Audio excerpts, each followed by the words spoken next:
Hi, and welcome to this new episode of In Search of Courage and Meaning. I'm Abi Keene of Abi Keene Healing, a healer, body worker, coach, and a human being in search of courage and meaning. And today I have here Dr. Ron Wish with the hope to talk about the subject of initiation. So, Ron, thank you so much for being here with me today. And what would you like us to know about you? Well, I would say that I'm a journeyer. And the other aspects of who I am and what I do, whether it's being a parent for 35 years of 3 kids, or being a physician, or being a craniosacral therapy healer and teacher, or being somebody who also makes money in a mortgage money lending business, and I'm a Gemini. I have a lot of different aspects to me, and a lot of things that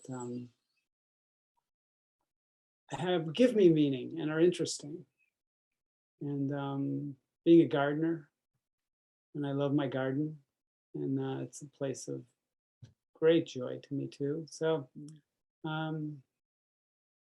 yeah, and it's a pleasure to be here and to have the opportunity to have this discussion with you about initiation, and hopefully some really important stories to share with other people. Yeah, thank you for that. And I chose this subject and with you because I've heard some of your stories, and I find them very touching and helpful. And so this might be too much of a question, but what do you think initiation is? And then are you willing to share some stories?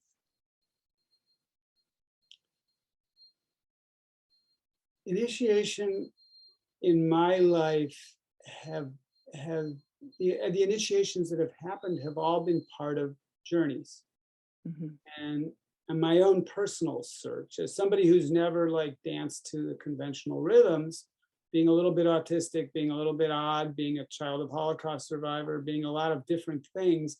My background in my own inner rhythms were never matched the conventional world fully.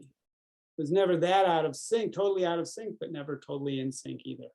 Yeah. And so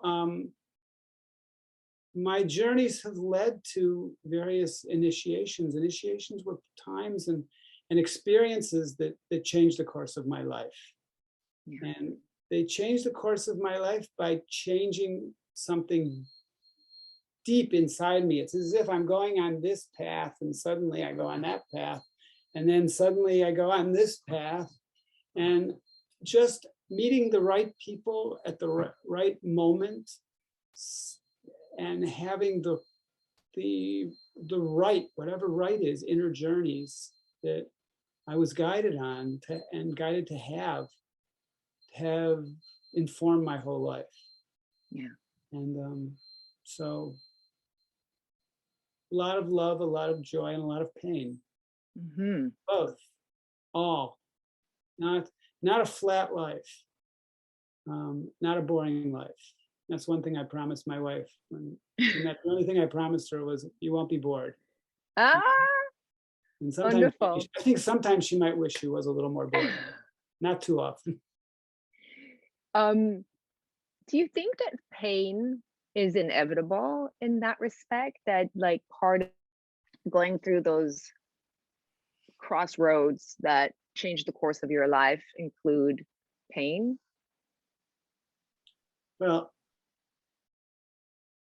I think that sometimes we're too afraid of pain in this society, and that one of my Tai Chi teachers used to always say the adage, "No pain, no gain," and I'm not sure that that's necessarily true, but we carry pain.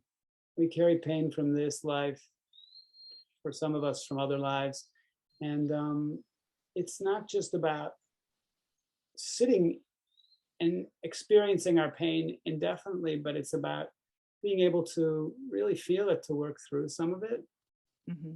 and to not be afraid of it. That's been a big thing for me personally, is learning to not be so terrified of my pain. Because Yeah. sometimes I am terrified still after I'm 66 years old, and still when I hit places of pain, sometimes it feels like this is more than I can bear. And then it proves to not be. Yeah. Yeah. Or also for myself, I find to do something in spite of the fear, not to eliminate the fear, but to allow myself to be afraid, but do it anyway. Yeah, Um, that's courage. yeah, that's courage. If you're So, really feeling your fear and you're still taking that step forward, that's courage. It's not, yeah, courage isn't when you numb out and right. just do something that other people think is brave. It's when you are in your fear and you're still taking that step and getting up with your sick kid at night. Yeah, You're overwhelmed and you can't handle it anymore, and you still do it because you're a mother and that's what you're going to do. yeah, That's yeah. courage. So if you don't mind, what in your life looking back felt like a significant moment of initiation? I mean, I know you had many on various levels, but when I ask you that, what's the one that pops into your head? Um, my journey to Poland, which was full of paradoxes, really, um, I think, set a template for my adult life as a teacher and as somebody who could help other people more with their own initiatory journeys.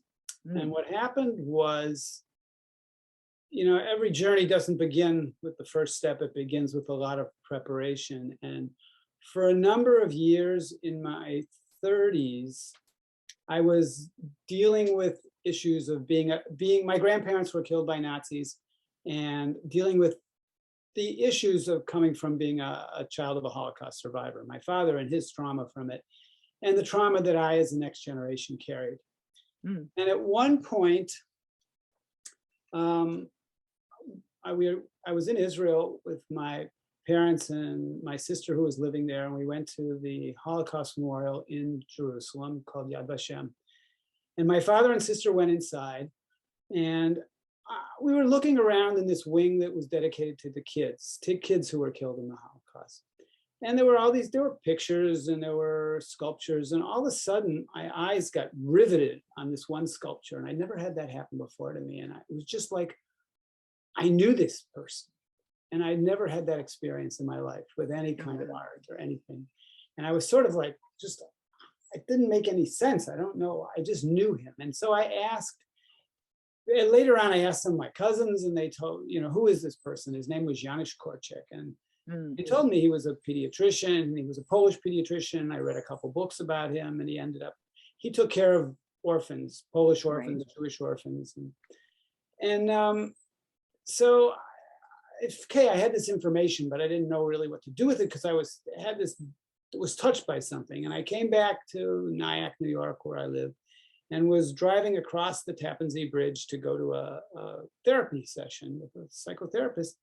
And all of a sudden, I started sobbing and hearing in my head the words, Janusz Korczak told us everything was going to be okay. Janusz Korczak told us everything was going to Mm, be okay. And I'm driving my car and I'm sobbing, and I feel like I'm a 6-year-old little girl in oh, Poland wow. in 1942 or so, and realized that I was having a past life connection. And I was one of the kids who was one of his orphans who was on a transport to my death in Treblinka, a death camp.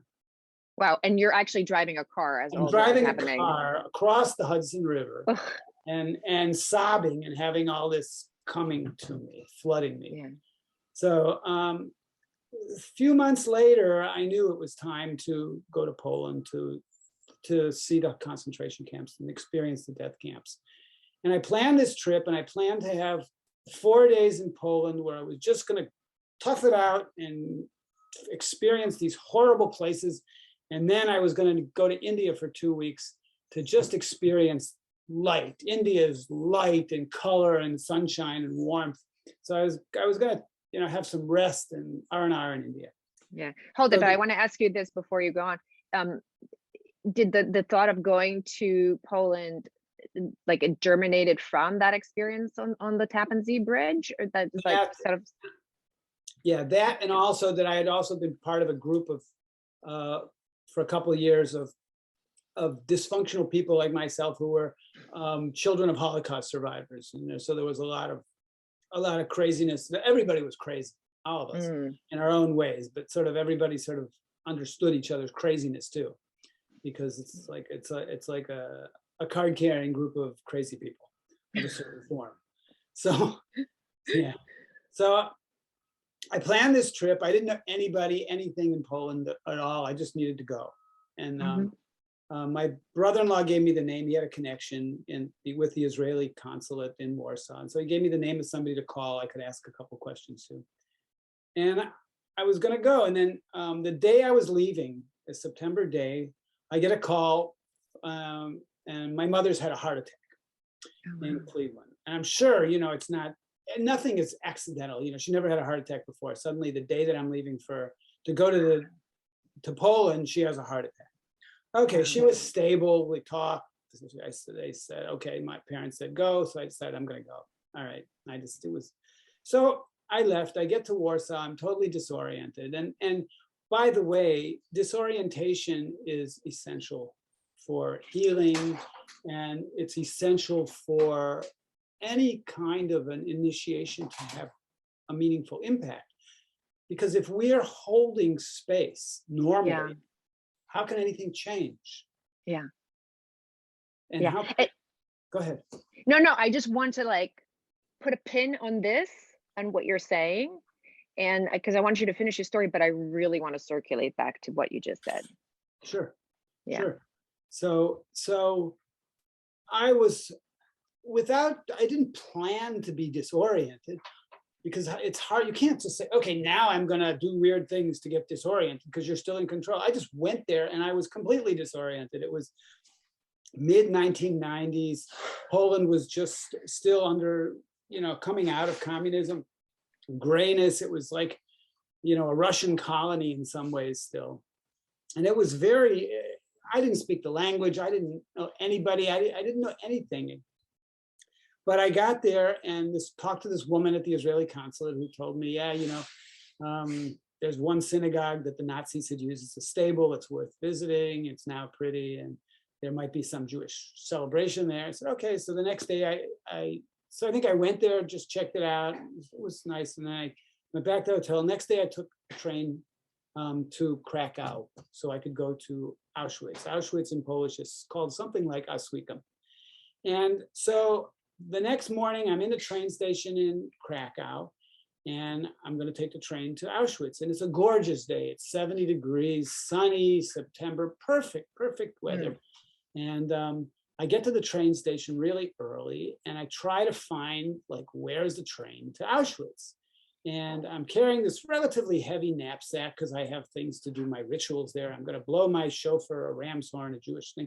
I'm going to do some sage and smudging, and I'm going to burn some stuff in honor of the victims. Yeah, I have my ideas here. And I try to find a train, and I get confused. I'm really disoriented. Now, they say the train is here, and it's not. And I start to panic, and I run to the one far end of the whole train station. And there's nobody there. And all of a sudden, this woman appears, and she speaks a few words of English. She says, "Can I help you?" And I said, "Yeah, I want the train to Auschwitz." And she said, "Oh, that's at the other end of the train station. And it's leaving in 2 minutes."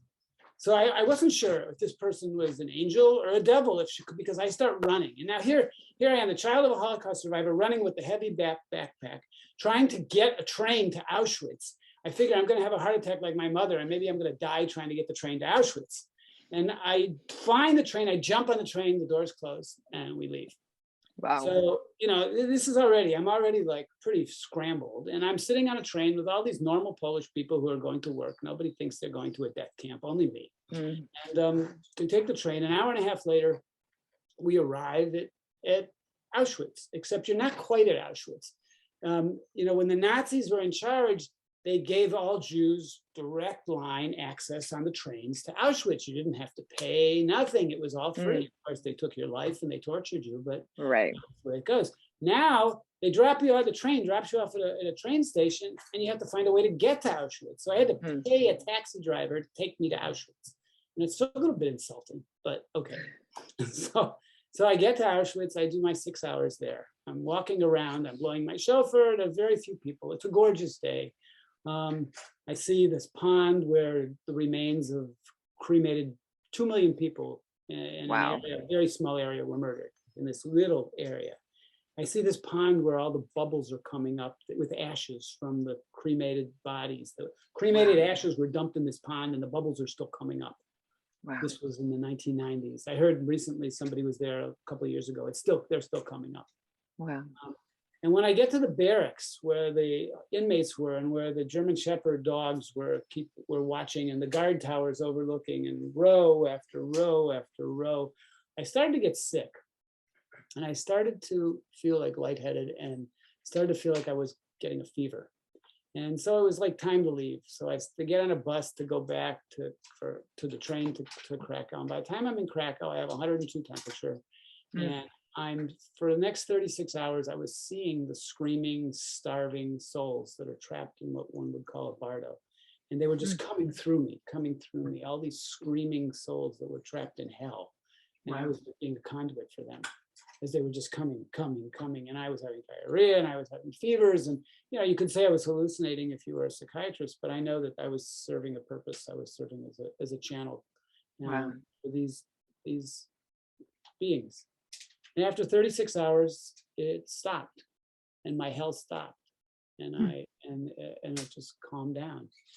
And then I went back to Warsaw, and I didn't take time to process or to digest or anything like this. It was just it was just happening. And then it calmed down. I went back to Warsaw, went over to the synagogue and asked somebody if there was a way I could get to Treblinka. There were some rabbis doing some work at the synagogue. That was a very beautiful place now. They'd restored it. They'd done a really wonderful, lovely job on it. And the rabbis gave me the name of this guy whose name was Adam. And Adam was a guy whose father was a Polish Jewish communist. And when Hitler came to power, Hitler said, I'm going to kill the communists, I'm going to kill the Jews. And this guy said, I'm both, I'm getting out of here. So he left, he ran away to Russia. And then he came back and he stayed in Poland because he was a communist. And Adam was born there. And so I hooked up with this guy, Adam, who was about a little younger than me, maybe my age. And he said, I paid him, he said he would drive me to Treblinka. Treblinka is where I, in my last life as a little girl, was killed, and perhaps where my grandparents and many other relatives were killed. We don't know if they were shot over a pit on the way to the death camp, or if they were killed there. We never found out. We don't know. There's no record. So he said yes. So the next day we meet. He picks me up at my hotel. We drive for 3 hours. We get to know each other. And it's a dreary day. It's 40 degrees. It's rainy. It's just like what you'd expect when you go to a death camp. It's like awful. And we get to the camp. Nobody's there. Totally empty. And we walk around, and there's the area where the crematoria were, where they burned all the bodies. 800,000. It wasn't like Auschwitz, like 2 million people killed. Only 800,000 there. But they have this area where there's stones that represent each of the Jewish communities that were wiped out. And I found the stone that represented the community where my father came from and where my grandparents were from, and where lots of relatives were from, called Knishin. And the bigger the stone, the more people were murdered. That's how it was in this area.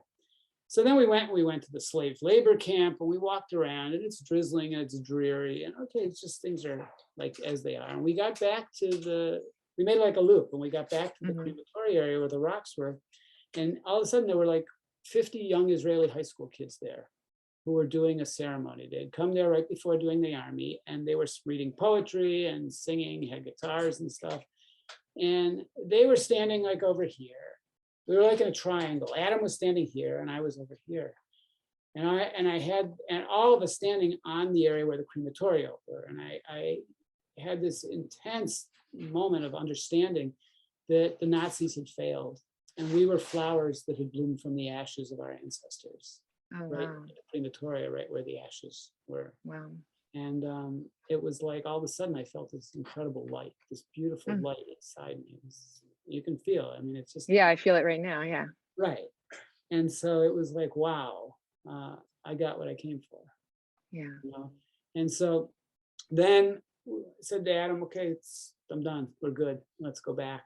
And so as we were driving and he's complaining about traffic and stuff, all of a sudden, like an hour and a half into the 3-hour drive, the clouds suddenly opened up and this gorgeous, beautiful golden light started beaming down on us. And it was like bathing us for a few minutes. Yeah. It was like, it was like a gift from heaven. And then, a Wow. little later, he said to me, so do you want to go back to the hotel or do you want to go to the temple again? I said, I'm done. Let's go to the hotel.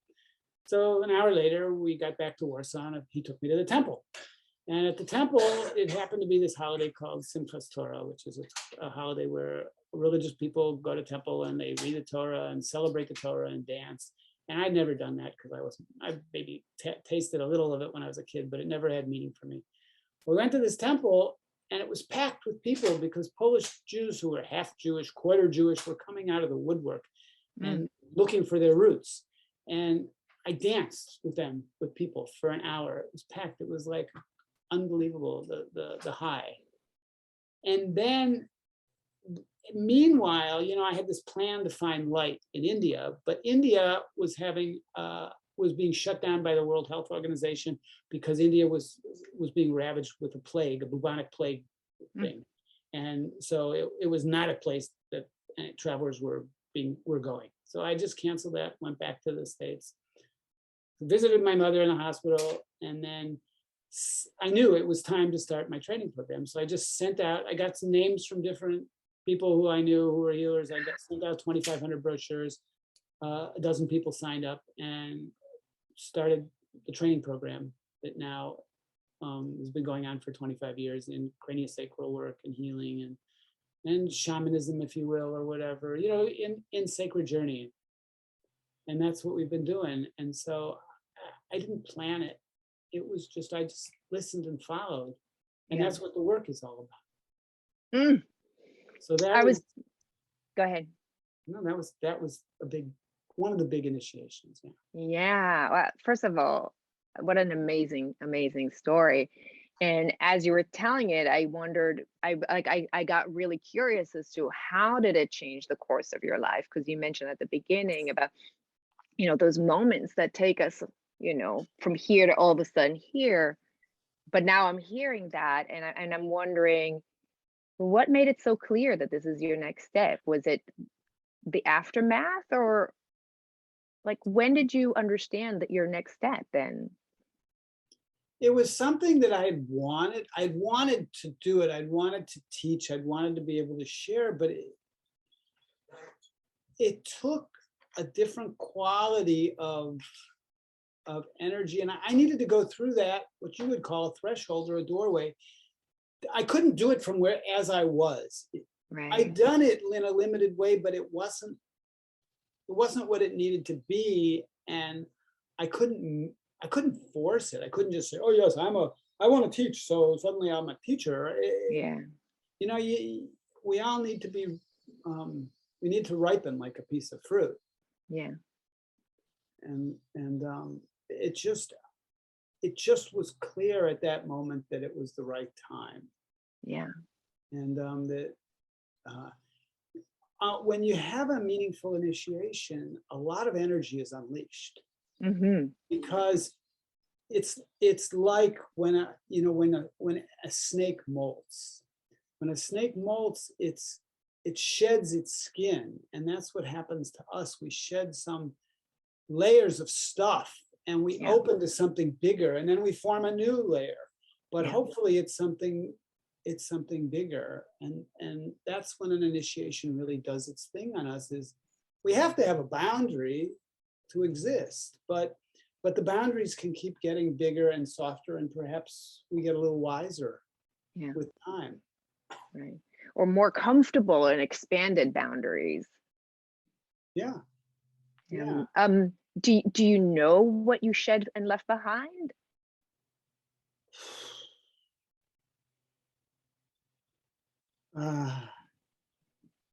No, I mean, I don't really. Yeah.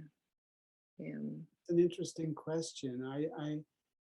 Uh, probably fear, Mm, probably because that's what holds us in place. And it was yeah. probably fear of both feeling the joy and the light, as well as as well as entering into a state that some people never come back from once they start Mm, seeing those demons and those disembodied souls or those wounded beings trapped in a bar. Sometimes they stay and never come back and they yeah. end up in psych hospitals. So I don't know, it's never happened to me since, but it was,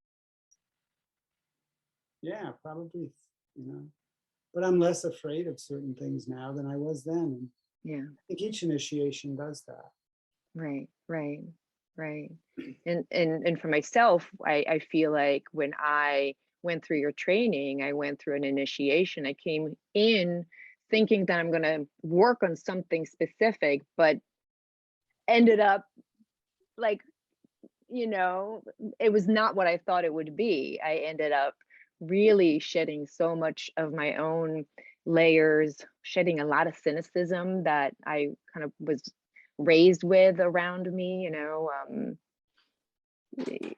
something that was rigid and closed got kind of peeled off, and Ah, something that can be open to the world in sort of the subtext of things, sort of the invisible world got opened up. So I definitely feel my own shedding of skins.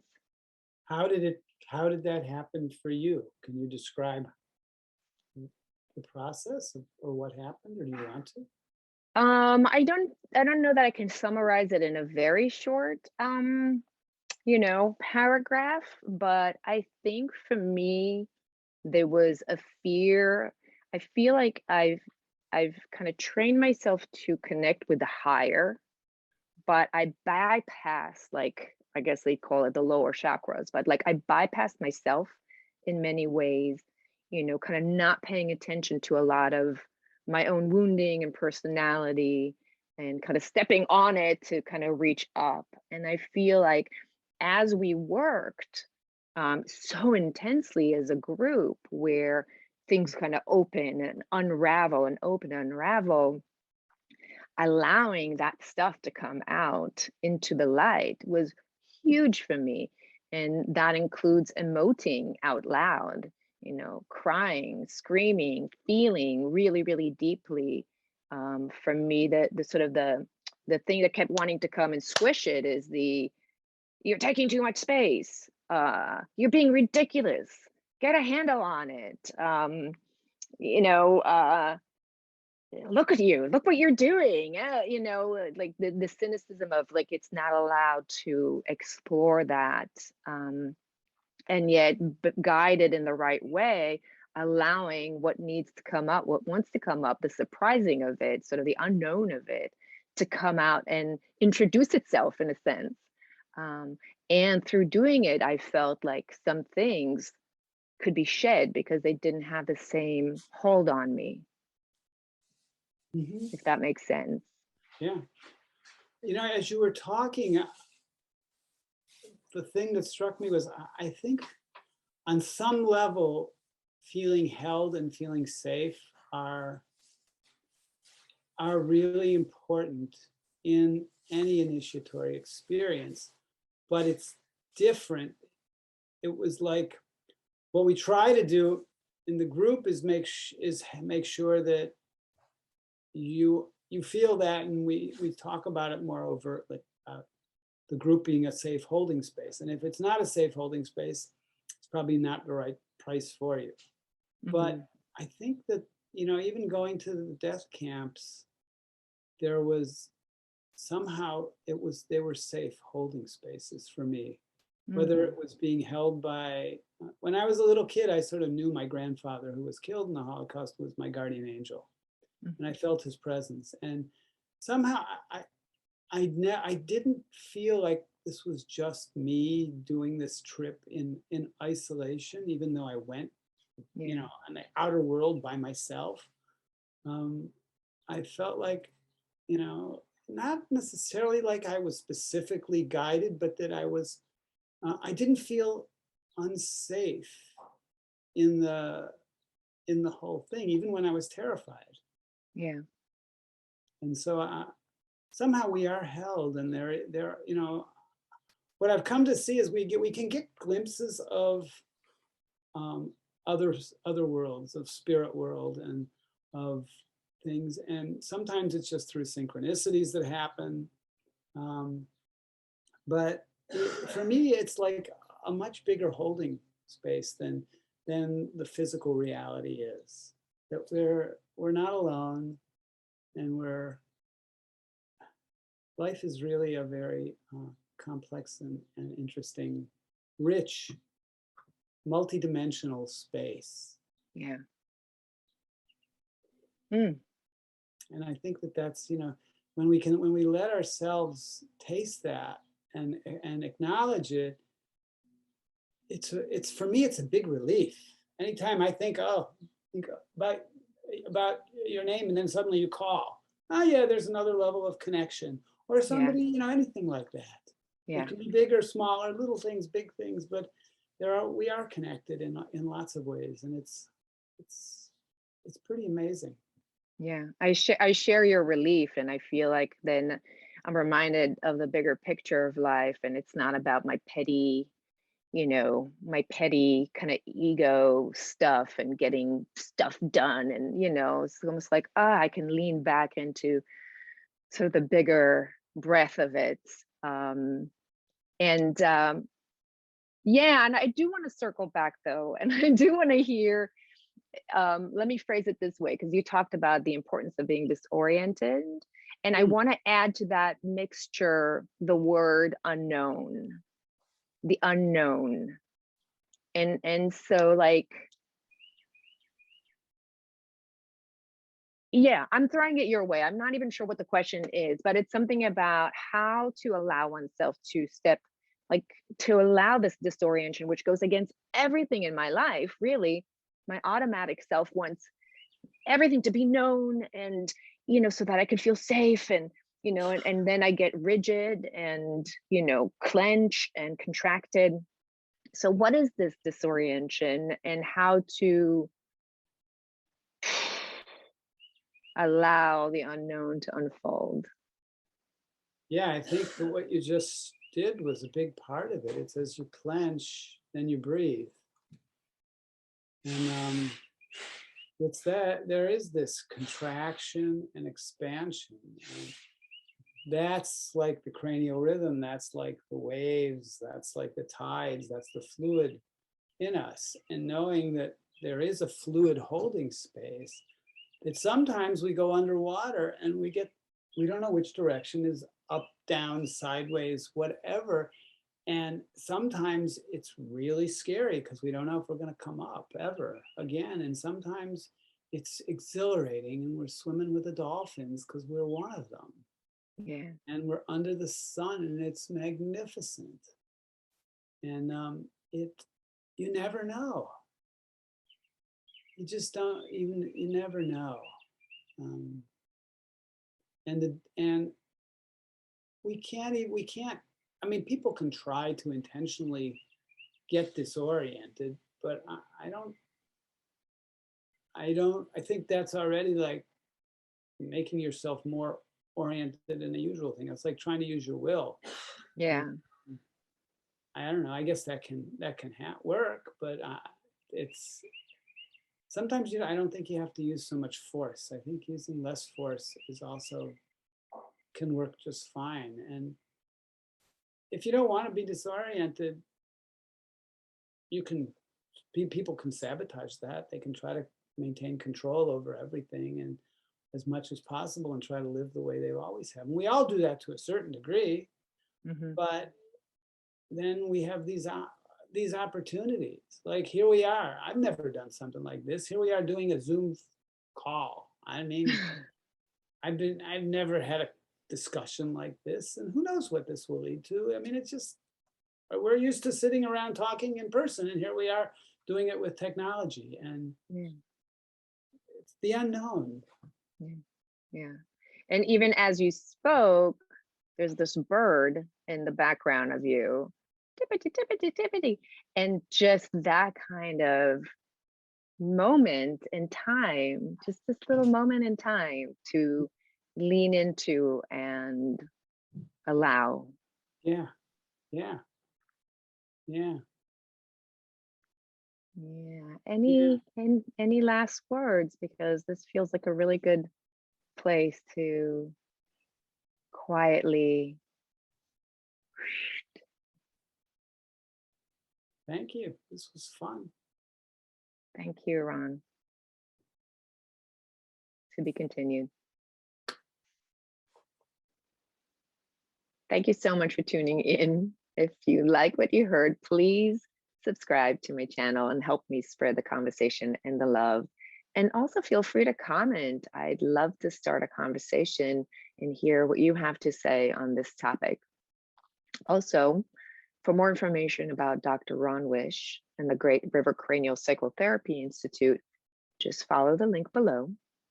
And if you want to learn more about my work and how I help women find the confidence to step out of hiding and share themselves and their gifts and their voice with the world, also check the link below. And I really invite you to sign up for my free consultation where we can talk about how this is showing up in your life and what the vision that you have for yourself.